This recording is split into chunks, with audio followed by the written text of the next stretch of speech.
Pertama terkait dengan gratifikasi ya. Jadi batasan gratifikasi. Jadi kalau kita bicara dalam konteks gratifikasi ini, memang betul sejak zaman Nabi itu sudah ada gratifikasi itu. Nah di sini kita bisa pilih menjadi dua. Ada gratifikasi itu diberikan oleh penguasa non-Muslim, gitu. Seperti kisah Mukokes, kemudian kisah Kaisar Heraklius tadi kan semuanya memberi hadiah kepada Nabi. Gitu. Nah, ada yang diterima, ada yang ditolak, ya kan? Ada yang diterima, ada yang ditolak. Itu nanti dibahas di dalam kitab fikih. Nah, kemudian yang kedua itu adalah gratifikasi yang diberikan oleh rakyat yang berada di wilayah kekuasaan Nabi kepada para pejabat, ya, pada para pejabat. Itu terjadi di masa Nabi. Jadi Nabi suatu ketika pernah mengutus, ya, seorang utusan. Utusan itu datang pada Rasulullah setelah diutus dari daerah itu. Apa katanya? Ya Rasulullah, hadihi tuhda ilaika, ya. Jadi apa namanya? Ini dihadiahkan untukmu dan ini untukmu. Nah, kemudian Nabi itu mengatakan fala tajlis fi bait abika wa ummika fatandur. Apakah kamu tidak sebaiknya duduk lalu tinggal di rumah ayahmu dan ibumu? Kemudian kamu coba lihat hadiah itu datang apa tidak. Setelah itu Nabi naik di atas mimbar, kemudian Nabi berkhutbah. Nah, kata Nabi, ya ayuhan nas, qad ista'maltu rajulan, ya, aku telah mengutus seorang laki-laki untuk menjadi pejabat, ya. Kemudian sum'atani faqal, kemudian dia datang padaku dan mengatakan begini tadi itu. Nah, dari peristiwa yang kedua ini itu status gratifikasi tadi itu tidak boleh. Kenapa tidak boleh? Karena gratifikasi tadi itu terkait dengan jabatan. Gitu, terkait dengan jabatan dia. Nah, oleh karena itu kemudian dalam kitab-kitab fikih itu nanti pembahasan gratifikasi itu dimasukkan diantaranya di dalam pembahasan riswah, suap. Nah, cuma bedanya kalau riswah, suap itu adalah harta yang diberikan oleh seseorang yang punya maslahat, punya kepentingan kepada orang yang punya otoritas, sahibus salahiyah. Jadi misalnya nih, kita mau ngurus sesuatu, ya, entah itu butuh tanda tangan atau butuh apa, itu kan berarti orang yang tanda tangan tadi itu dia punya otoritas. Jadi jangan hanya berpikir dia cuma punya tanda tangan, karena tanda tangan itu melekat di dalamnya ada otoritas, gitu.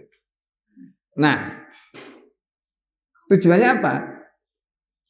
Memberikan tadi harta yang diberikan oleh orang punya kepentingan kepada orang punya otoritas. Yang orang punya otoritas tadi itu untuk menjalankan otoritasnya itu dia sudah dibayar oleh negara. Nah, maka uang yang diberikan, hadiah yang diberikan kepada orang yang punya otoritas tadi itu namanya riswah, namanya suap. Dan itu masuk dalam hadis, ya, la'ana Rasulullah SAW atau la'natullah ala rashi wal murtasi wal ra'is bainahuma fil hukum. Jadi Allah melaknat ar-ra'is, ya, jadi ar-rashi wal murtasi, orang yang menyuap dan orang yang mendapatkan suap dan orang yang menjadi perantara untuk melakukan suap-suap tadi itu. Nah, ini kaitannya dengan konteks tadi. Jadi ini kaitannya dengan suap. Berarti suap itu diberikan kepada pejabat yang punya otoritas sebelum urusannya tadi itu diselesaikan. Tujuannya apa? Supaya urusannya lancar. Nah, itu namanya suap.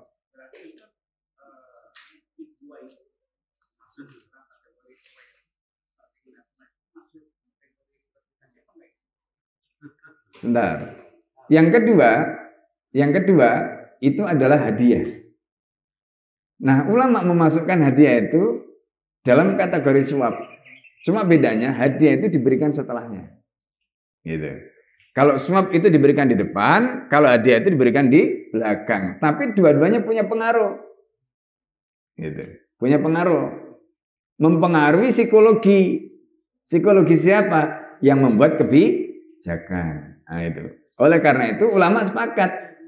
Baik itu suap maupun hadiah sama-sama haram. Nggak boleh.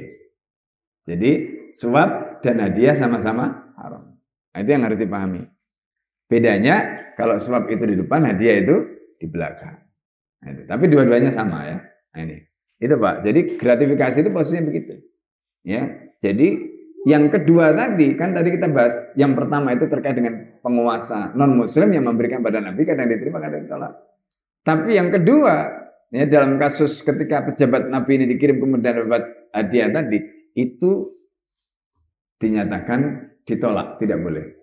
Gitu, ya. Bahkan ketika ada sahabat itu yang diutus oleh Nabi, mau disogok oleh orang Yahudi, maka pejabat Nabi ini marah. Ya, kata dia, wailak antal Yahud, celakalah hai engkau orang Yahudi, gitu. Lalu kemudian orang-orang Yahudi mengatakan kalau seandainya pejabatnya seperti Anda ini, maka langit dan bumi ini selamanya akan tegak. Kenapa? Karena nggak bisa disuap. Ya, ini kaitannya dengan pertanyaan yang pertama tadi. Jadi itu ya gambarannya jelas. Nah kalau soal apa namanya kayak tadi ya.